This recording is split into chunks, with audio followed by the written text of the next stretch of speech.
এই ভিডিওটি শুধুমাত্র তথ্যভিত্তিক এবং আধ্যাত্মিক উদ্দেশ্যে তৈরি। উল্লিখিত তথ্যগুলো বিভিন্ন পুরাণ, গ্রন্থ, গবেষণা ও অনলাইন উৎস থেকে সংগৃহীত।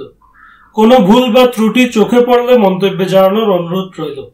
ভিডিওর মান উন্নয়নে আপনার ভালোবাসা ও মতামত আমাদের অনুপ্রেরণা। 51 সতীপীঠ কেবল মন্দির নয়, তারা হলেন দেবী শক্তির একটি জীবন্ত স্তম্ভ। যেখানে সতীর দেহের অঙ্গ পতিত হয়েছিল, সেখানেই জাগ্রত হয় এক নতুন শক্তি, এক নতুন তীর্থ। এই সতীপীঠগুলো ছড়িয়ে রয়েছে ভারতীয় উপমহাদেশের নানা প্রান্তে, যার প্রতিটি জড়িয়ে রয়েছে পুরাণ, ইতিহাস ও আত্মিক অনুভবের সঙ্গে। প্রথম পর্বে আমরা ঘুরে এসেছিলাম বাংলাদেশের 4টি সতীপীঠ, ত্রিপুরা ও আসামের প্রাচীন শক্তিক্ষেত্র, নেপালের গুহেশ্বরী ও গণ্ডাকী চণ্ডী, এবং তিব্বতের কৈলাস মানস সরোবর সংলগ্ন মানসা সতীপীঠ। আজকের দ্বিতীয় পর্বে আমরা প্রবেশ করছি ভারতের মূল ভূখণ্ডে অবস্থিত সেই সতীপীঠগুলির ধারাবাহিক যাত্রায়, যেগুলো ছড়িয়ে রয়েছে কাশ্মীর, হিমাচল, পাঞ্জাব, হরিয়ানা, উত্তরপ্রদেশ, বিহার, ঝাড়খণ্ড, পশ্চিমবঙ্গ, ছত্তিশগড়, মধ্যপ্রদেশ, ওড়িশা এবং রাজস্থানের মাটিতে। প্রত্যেকটি সতীপীঠের সঙ্গে জড়িয়ে আছে সতীর শরীরের একটি অংশ পতনের কাহিনী। কোনোখানে জিহ্বা, কোনোখানে বুক, কোথাও বা নখ, চুল বা চোখের মতো একান্ত প্রতীক। এই স্থানগুলো আজও কোটি কোটি ভক্তের আরাধনার কেন্দ্র। এই পর্বে আমরা কেবল রাজস্থান পর্যন্ত সতীপীঠগুলো উপস্থাপন করব। পরবর্তী পর্বে দেখানো হবে গুজরাট, মহারাষ্ট্র, অন্ধ্রপ্রদেশ, তামিলনাড়ু, শ্রীলঙ্কা এবং পাকিস্তানের প্রাচীন সতীপীঠগুলি। চলুন শুরু হোক দেবীশক্তির এই গম্ভীর ও গৌরবময় যাত্রার দ্বিতীয় অধ্যায়, যেখানে প্রতিটি স্থান একটি অলৌকিক ইতিহাস, একটি পবিত্র চিহ্ন আর এক অমোঘ বিশ্বাসের কেন্দ্রবিন্দু।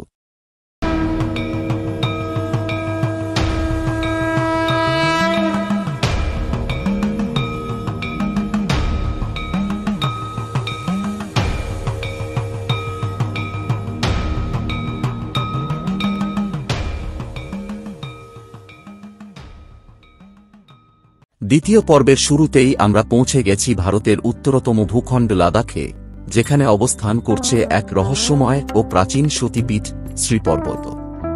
পুরাণ মতে এখানেই দেবী সতীর পায়ের নূপুর পতিত হয়। এই স্থানে দেবী পূজিতা হন শ্রীদেবী নামে, আর ভৈরব রূপে অধিষ্ঠিত আছেন শ্রীনন্দ ভৈরব। শ্রদ্ধার বিষয় হল, এই সতীপীঠটি বর্তমানে একটি সুনির্দিষ্ট মন্দির রূপে প্রতিষ্ঠিত নয়। অনেক গবেষক বিশ্বাস করেন এটি মাউন্ট কৈলাস ও লাদাখ অঞ্চলের মধ্যবর্তী কোনো পার্বত্য স্থানে অবস্থিত, তাই একে নিয়ে রয়েছে নানা মতভেদ ও রহস্য। এই সতীপীঠ সেই 51 সতীপীঠের মধ্যে অন্যতম, যেখানে প্রকৃতি নিজেই হয়ে উঠেছে শক্তির মূর্ত প্রতীক। এবার আমরা চলেছি হিমাচল প্রদেশের কাংড়া জেলার পবিত্র ভূমিতে, যেখানে অবস্থিত এক অলৌকিক শক্তিকেন্দ্র জ্বালা দেবী সতীপীঠ। পুরাণ মতে এখানেই পতিত হয়েছিল দেবী সতীর জিহ্বা। এখানে দেবী পূজিতা হন জ্বালামুখী দেবী নামে, আর দেবীর অস্তিত্ব প্রকাশ পায় এক অলৌকিক আগুনের শিখার মাধ্যমে, যা শতাব্দীর পর শতাব্দী ধরে কোনো প্রাকৃতিক জ্বালানি ছাড়াই জ্বলছে অবিরাম। প্রতি বছর নবরাত্রি উৎসবে হাজার হাজার ভক্ত সমবেত হন এখানে। বিশ্বাস করেন এই শিখার মধ্যেই বিরাজ করছেন জাগ্রত দেবী শক্তি। চলুন এবার চলি পাঞ্জাবের জলন্ধর নগরীর প্রাণকেন্দ্রে, যেখানে অবস্থিত এক গম্ভীর ও ঐতিহাসিক সতীপীঠ, ত্রিপুরমালিনী। পুরাণ মতে এখানেই পতিত হয়েছিল দেবী সতীর বাস্তন। এই স্থানে দেবী পূজিতা হন ত্রিপুরমালিনী নামে, আর ভৈরব রূপে অধিষ্ঠিত আছেন ভীষণ ভৈরব। বিশ্বাস করা হয় দেবীর স্তন পতনের ফলে এই সতীপীঠ আজও প্রতীক হয়ে আছে পুষ্টি, মাতৃত্ব আর নিরবিচ্ছিন্ন শক্তির। ত্রিপুরমালিনী সতীপীঠ, যেখানে দেবী মাতৃরূপে জাগ্রত। আমরা এখন এসেছি হরিয়ানার কুরুক্ষেত্র, যেখানে ইতিহাস, ধর্ম ও আধ্যাত্মিকতা মিলেছে এক গহীন কেন্দ্রবিন্দুতে। পুরাণ মতে এখানেই পতিত হয়েছিল দেবী সতীর গোড়ালি, এবং এখানে দেবী পূজিতা হন সাবিত্রী নামে, আর ভৈরব রূপে অধিষ্ঠিত আছেন স্থানভদ্র ভৈরব। বর্তমানে এই স্থানটি স্থানীয়ভাবে পরিচিত ভদ্রকালী শক্তিপীঠ নামে, যেখানে প্রতি বছর নবরাত্রি ও সতী পূর্ণিমা উপলক্ষে আয়োজন হয় বিশেষ পূজা, হোম ও শক্তি আরাধনার। এই মন্দিরে একটি বিশেষ লোকাচার দেখা যায়। দেবীর মূর্তির পাশে ভক্তরা রাখেন মাটির বা কাঠের ঘোড়া, যা তাঁরা কৃতজ্ঞতা স্বরূপ নিবেদন করেন তাঁদের মানতের পূর্ণতার পর। বিশ্বাস করা হয় এই স্থানে উপাসনা করলে জীবনে আসে স্থিতি, সাহস ও কর্মফল। সাবিত্রী সতীপীঠ, যেখানে গোড়ালির প্রতীকে জেগে আছে নিরবিচল আত্মশক্তির দীপ্তি। এবার আমরা এসেছি উত্তরপ্রদেশের বারাণসী শহরে, যেখানে অবস্থিত এক প্রাচীন সতীপীঠ বিশালাক্ষী মন্দির। পুরাণ অনুসারে এখানেই পতিত হয়েছিল দেবী সতীর কর্ণভূষণ। এখানে দেবী পূজিতা হন বিশালাক্ষী নামে, আর ভৈরব রূপে অধিষ্ঠিত আছেন কালভৈরব। এই মন্দিরে প্রতি বছর নবরাত্রি উপলক্ষে হয় বিশেষ পূজা ও আরাধনা। ভক্তরা বিশ্বাস করেন দেবীর আশীর্বাদে পূর্ণ হয় মনস্কামনা। বিশালাক্ষী সতীপীঠ, যেখানে দেবীর চাহনিতে মিশে আছে করুণা আর শক্তি। বারাণসীর আরও এক পবিত্র কোণে অবস্থিত পঞ্চসাগর সতীপীঠ, যেখানে পুরাণ মতে পতিত হয়েছিল দেবী সতীর নিম্ন দাঁত। এখানে দেবী পূজিতা হন মঙ্গলচণ্ডিকা নামে, আর ভৈরব রূপে অধিষ্ঠিত আছেন কপালী ভৈরব। এই সতীর পীঠে ভক্তরা আসেন বিশেষত দাঁতের যন্ত্রণা বা রোগ থেকে মুক্তি কামনায়। প্রতি বছর নবরাত্রি ও অমাবস্যার রাতে এখানে বসে বিশেষ তান্ত্রিক পূজা ও হোম। পঞ্চসাগর সতীপীঠ, যেখানে দেবীর এক পতিত অঙ্গের স্মৃতি আজও জাগ্রত করে অদৃশ্য শক্তির অনুভব। এইবার আমরা এসেছি উত্তরপ্রদেশের তীর্থনগরী প্রয়াগরাজে, যেখানে অবস্থিত এক শক্তিপূর্ণ সতীপীঠ ললিতা দেবী মন্দির। পুরাণ মতে এখানেই পতিত হয়েছিল দেবী সতীর একটি আঙুল।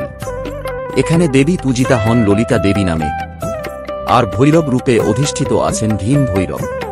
প্রতি বছর এখানে বসে মাঘ মেলা ও চৈত্র নবরাত্রি উপলক্ষে বিশেষ পূজা, যেখানে ভক্তরা আসে মনস্কামনা পূরণের আশায়। ললিতা সতীপীঠ, যেখানে দেবী স্পর্শে জেগে আছে জীবনের সূক্ষ্ম শক্তির ধারা। এইবার আমরা এসেছি উত্তরপ্রদেশের চিত্রকূট, যা রামায়ণের স্মৃতিমাখা এক পবিত্র তীর্থভূমি। পুরাণ মতে এখানেই পতিত হয়েছিল দেবী সতীর ডান স্তন। এখানে দেবী পূজিতা হন শিবানী নামে, আর ভৈরব রূপে অধিষ্ঠিত আছেন চণ্ডভৈরব। প্রতি বছর নবরাত্রি ও শ্রাবণ মাসে এখানে হয় বিশেষ পূজা, যজ্ঞ ও শক্তির আরাধনা। বিশ্বাস করা হয় এই সতীপীঠে প্রার্থনা করলে গৃহস্থ জীবনে আসে শান্তি ও স্থিতি। রামগিরি সতীপীঠ, যেখানে চিত্রকূট পাহাড়ের নীরবতায় আজও জেগে আছে দেবী মাতার করুণা। এইবার আমরা এসেছি বিহারের রাজধানী পাটনা শহরে, যেখানে অবস্থিত এক প্রাচীন শক্তিপীঠ পাটন দেবী মন্দির। পুরাণ মতে এখানেই পতিত হয়েছিল দেবী সতীর ডান উরু। এখানে দেবী পূজিতা হন শক্তিশ্বরী বা পাটনেশ্বরী নামে, আর ভৈরব রূপে অধিষ্ঠিত আছেন ভ্রমর ভৈরব। প্রতি বছর শারদীয়া ও বাসন্তী নবরাত্রি উপলক্ষে এখানে হয় বিশেষ পূজা ও মেলা, যেখানে নারী শক্তির আরাধনায় ভরে ওঠে গোটা এলাকা। পাটন সতীপীঠ, যেখানে দেবীর আশীর্বাদে আজও বিশ্বাস করা হয় জাগ্রত হয় গৃহসুখ ও সাহস। এইবার আমরা এসেছি বিহারের খগড়িয়া জেলার এক প্রাচীন শক্তিক্ষেত্রে, যেখানে অবস্থিত কাত্যায়নী সতীপীঠ। পুরাণ মতে এখানেই পতিত হয়েছিল দেবী সতীর কেশ। এখানে দেবী পূজিতা হন কাত্যায়নী দেবী নামে, আর ভৈরব রূপে অধিষ্ঠিত আছেন ভদ্রানন্দ ভৈরব। এই মন্দিরে প্রতি বছর নবরাত্রি উপলক্ষে বসে বিশেষ পূজা, যেখানে ভক্তরা বিশেষত নারীদের সৌন্দর্য, আত্মবিশ্বাস ও পারিবারিক শান্তির জন্য প্রার্থনা করেন। কাত্যায়নী সতীপীঠ, যেখানে দেবীর চুল নয় বরং ছড়িয়ে আছে মাতৃশক্তির কোমল ছায়া। এইবার আমরা এসেছি বিহারের দরভাঙ্গা জেলায়, যা ঐতিহাসিকভাবে পরিচিত মিথিলা নামেই দেবী সীতার জন্মভূমি। পুরাণ মতে এখানেই পতিত হয়েছিল দেবী সতীর বাঁ কাঁধ।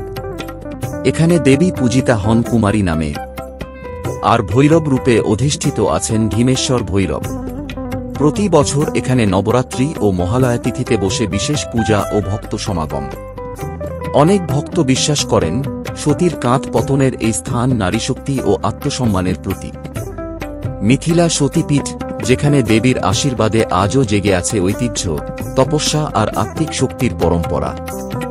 এবার আমরা এসেছি ঝাড়খণ্ড রাজ্যের দেওঘর শহরে, যেখানে অবস্থিত এক অন্যতম গুরুত্বপূর্ণ সতীপীঠ জয় দুর্গা মন্দির।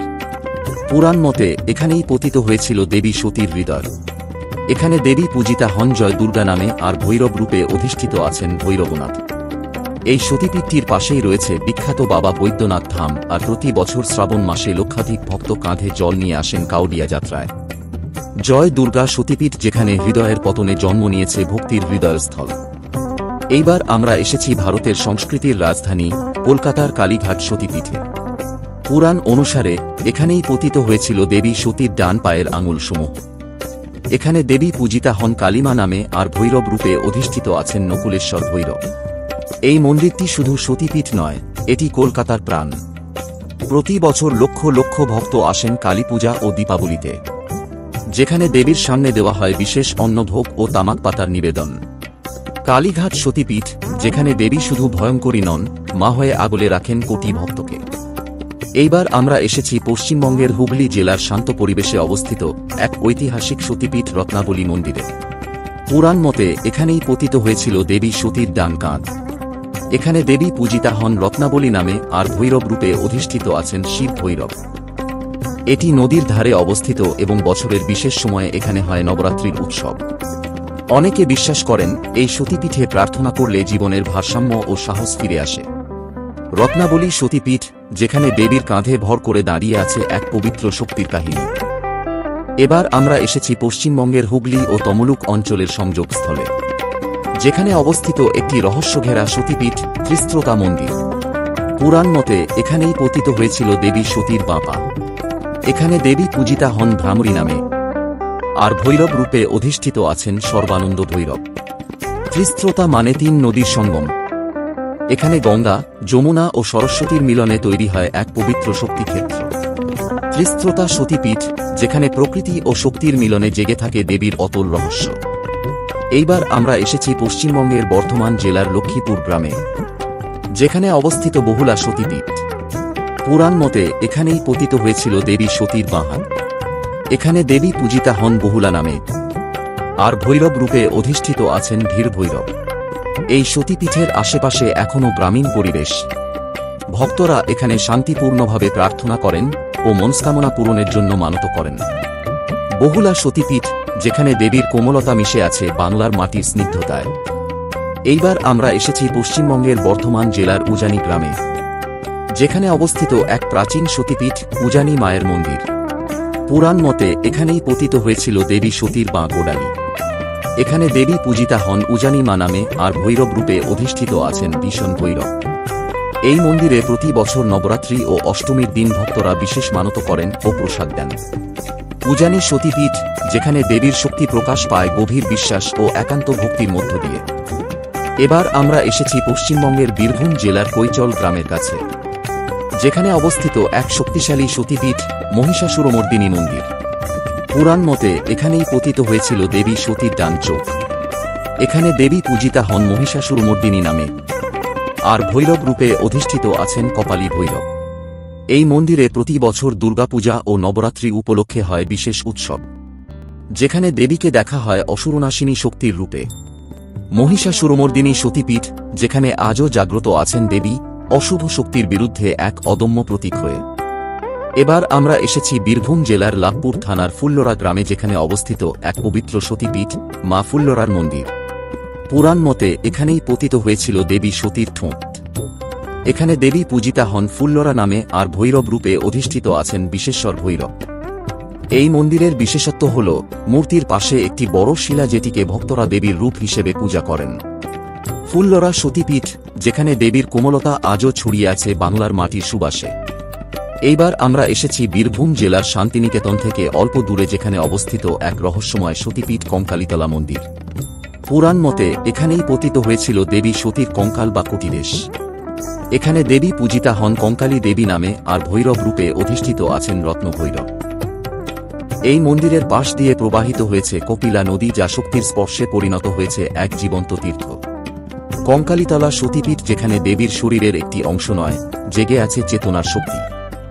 এইবার আমরা এসেছি বীরভূম জেলার সিউড়ি শহরের কাছে, যেখানে অবস্থিত এক শান্ত সতীপীঠ নন্দীপুর মায়ের মন্দির। পুরাণ মতে এখানেই পতিত হয়েছিল দেবী সতীর হার। এখানে দেবী পূজিতা হন নন্দীশ্বরী নামে, আর ভৈরব রূপে অধিষ্ঠিত আছেন নন্দিকেশ্বর ভৈরব। মন্দিরটি ছোট হলেও এর পবিত্রতা নিয়ে কোনো দ্বিধা নেই। ভক্তরা বিশ্বাস করেন এখানে প্রার্থনা করলে মনের ইচ্ছা পূর্ণ হয়। নন্দীপুর সতীপীঠ, যেখানে দেবীর অলঙ্কার নয়, আজও জ্বলছে এক নীরব বিশ্বাসের প্রদীপ। এইবার আমরা এসেছি পূর্ব মেদিনীপুর জেলার তমলুকে, যেখানে অবস্থিত এক প্রাচীন সতীপীঠ ভর্গভীমা মন্দির। পুরাণ মতে এখানেই পতিত হয়েছিল দেবী সতীর বাঁ কোমর। এখানে দেবী পূজিতা হন ভর্গভীমা নামে, আর ভৈরব রূপে অধিষ্ঠিত আছেন সার্বভৌম ভৈরব। মন্দিরটি তমলুকের রাজবাড়ির কাছে অবস্থিত এবং দেবীর মূর্তি এখানে শিলারূপে পূজিত হন। ভর্গভীমা সতীপীঠ, যেখানে আজও ইতিহাস, ভক্তি ও শক্তির এক পবিত্র সঙ্গম দেখা যায়। এইবার আমরা এসেছি ওড়িশার পুরী শহরে, যেখানে শ্রীজগন্নাথ মন্দিরের ভিতরে অবস্থিত এক জাগ্রত সতীপীঠ ধীমলা দেবীর মন্দির। পুরাণ মতে এখানেই পতিত হয়েছিল দেবী সতীর পা। এখানে দেবী পূজিতা হন ভীমলা নামে আর ভৈরব রূপে অধিষ্ঠিত আছেন জগন্নাথ ভৈরব। বিশেষত জগন্নাথ মন্দিরের মহাপ্রসাদ তখনই পূর্ণ হয় যখন তা প্রথমে নিবেদিত হয় ভীমলা দেবীর চরণে। ভীমলা সতীপীঠ, যেখানে দেবী আছেন শুদ্ধতার প্রতীক হয়ে মন্দিরের আত্মা হয়। এইবার আমরা এসেছি ওড়িশার যাজপুর শহরে, যেখানে অবস্থিত এক অত্যন্ত প্রাচীন সতীপীঠ বিরজা মায়ের মন্দির। পুরাণ মতে এখানেই পতিত হয়েছিল দেবী সতীর নাভি। এখানে দেবী পূজিতা হন বিরজা নামে আর ভৈরব রূপে অধিষ্ঠিত আছেন জগন্নাথ ভৈরব বা বীরজানাথ। মন্দির চত্বরে রয়েছে বিশাল দেবী মূর্তি, যার 10টি হাত ও মহিষাসুরমর্দিনী রূপ আজও ভক্তদের মোহিত করে। প্রতি বছর দুর্গাপূজায় এখানে হয় মহা আয়োজন। বিরজা সতীপীঠ, যেখানে দেবীর নাভি নয়, কেন্দ্রস্থল হয়ে আছে চেতনার শক্তি। এইবার আমরা এসেছি ছত্তিশগড় রাজ্যের বিলাসপুর জেলার রতনপুর গ্রামে, যেখানে অবস্থিত এক ঐতিহাসিক সতীপীঠ মহামায়া মন্দির। পুরাণ মতে এখানেই পতিত হয়েছিল দেবী সতীর ডানস্তন। এখানে দেবী পূজিতা হন মহামায়া নামে আর ভৈরব রূপে অধিষ্ঠিত আছেন কপালী ভৈরব। মন্দিরটি প্রাচীন কলচুরি রাজাদের আমলে নির্মিত এবং প্রতি বছর নবরাত্রি ও দুর্গাপূজা উপলক্ষে এখানে হাজারো ভক্তের সমাগম ঘটে। মহামায়া সতীপীঠ, যেখানে দেবীর শক্তি ও মাতৃত্বের রূপ আজও অনুভব করেন ভক্তরা। এইবার আমরা এসেছি মধ্যপ্রদেশের প্রাচীন নগরী উজ্জয়িনীতে, যেখানে অবস্থিত এক শক্তিময় সতীপীঠ ভৈরব পর্বত মন্দির। পুরাণ মতে এখানেই পতিত হয়েছিল দেবী সতীর বাঁ হাঁটু। এখানে দেবী পূজিতা হন অবন্তিকা বা মহাকালী নামে আর ভৈরব রূপে অধিষ্ঠিত আছেন লম্বকর্ণ ভৈরব। এই সতীপীঠ অবস্থিত ভৈরব পর্বতের চূড়ায় এবং প্রতি বছর মহাকাল মন্দির ও কুম্ভ মেলার সঙ্গে এই স্থান ঘিরে জমে ওঠে ভক্তদের ভিড়। ভৈরব পর্বত সতীপীঠ, যেখানে পাহাড় ও শক্তির মিলনে জেগে আছে দেবীর তেজ। এইবার আমরা এসেছি মধ্যপ্রদেশের শাহডোল জেলার আমারকন্টক এলাকায়, যেখানে অবস্থিত এক শান্ত সতীপীঠ কালমাধব মন্দির। পুরাণ মতে এখানেই পতিত হয়েছিল দেবী সতীর বাঁ হাতের কবজি। এখানে দেবী পূজিতা হন কুমারী নামে আর ভৈরব রূপে অধিষ্ঠিত আছেন ভদ্রনন্দ ভৈরব। অমরকন্টক হল নর্মদা নদীর উৎসস্থল, তাই এই সতীপীঠ ঘিরে আছে প্রাকৃতিক সৌন্দর্য ও আধ্যাত্মিক শক্তির মিশেল। কালমাধব সতীপীঠ, যেখানে নদীর ধারে ধ্যান, শক্তি আর বিশ্বাসের একান্ত মিলন ঘটে। এইবার আমরা এসেছি মধ্যপ্রদেশের অনুপপুর জেলায়, যেখানে নর্মদা নদীর ধারে অবস্থিত এক পবিত্র সতীপীঠ নর্মদা মায়ের মন্দির। পুরাণ মতে এখানেই পতিত হয়েছিল দেবী সতীর নূপুর। এখানে দেবী পূজিতা হন নর্মদা নামে আর ভৈরব রূপে অধিষ্ঠিত আছেন বিরূপাক্ষ ভৈরব। এই সতীপীঠ প্রাকৃতিক সৌন্দর্য ও নর্মদা নদীর পবিত্রতার কারণে ভক্তদের কাছে এক আত্মিক শক্তির কেন্দ্রস্থল। নর্মদা সতীপীঠ, যেখানে দেবীর স্পর্শ জড়িয়ে আছে নদীর স্রোতের প্রতিটি কলধ্বনিতে। এইবার আমরা এসেছি রাজস্থানের ভারতপুর জেলায়, যেখানে অবস্থিত এক প্রাচীন সতীপীঠ অম্বিকা মন্দির। পুরাণ মতে এখানেই পতিত হয়েছিল দেবী সতীর বাঁ পায়ের বুড়ো আঙুল। এখানে দেবী পূজিতা হন অম্বিকা নামে আর ভৈরব রূপে অধিষ্ঠিত আছেন অম্বিকানাথ ভৈরব। এই মন্দিরটি স্থানীয়ভাবে অত্যন্ত শ্রদ্ধেয়। প্রতি বছর নবরাত্রি ও দুর্গোৎসব উপলক্ষে এখানে হয় উৎসবমুখর ভক্ত সমাগম। অম্বিকা সতীপীঠ, যেখানে শক্তির প্রতিটি ধ্বনি মিশে আছে মরুপ্রবাহে, প্রাচীনতা আর বিশ্বাসে। এবার আমরা এসেছি রাজস্থানের বিখ্যাত তীর্থ পুষ্করে, যেখানে অবস্থিত এক গোপনতম সতীপীঠ গায়ত্রী মণিবন্ধ মন্দির। পুরাণ মতে এখানেই পতিত হয়েছিল দেবী সতীর কবজির গাঁট। এখানে দেবী পূজিতা হন গায়ত্রী নামে আর ভৈরব রূপে অধিষ্ঠিত আছেন সার্বভৌম ভৈরব। পুষ্কর হল একমাত্র জায়গা যেখানে ব্রহ্মার মন্দির রয়েছে, আর তার পাশে এই সতীপীঠ দেবী গায়ত্রীর আধ্যাত্মিক শক্তিকে জাগ্রত করে রাখে। গায়ত্রী মণিবন্ধ সতীপীঠ, যেখানে প্রতিটি প্রার্থনায় বেজে ওঠে স্তবের শক্তি আর মন্ত্রের জ্যোতি। যদি ভিডিওটি ভালো লেগে থাকে তাহলে লাইক দিন, মতামত কমেন্টে জানান, বন্ধুদের সাথে শেয়ার করুন আর সাবস্ক্রাইব করতে ভুলবেন না, কারণ সামনে আসছে সতীপীঠ যাত্রার 3য় পর্ব।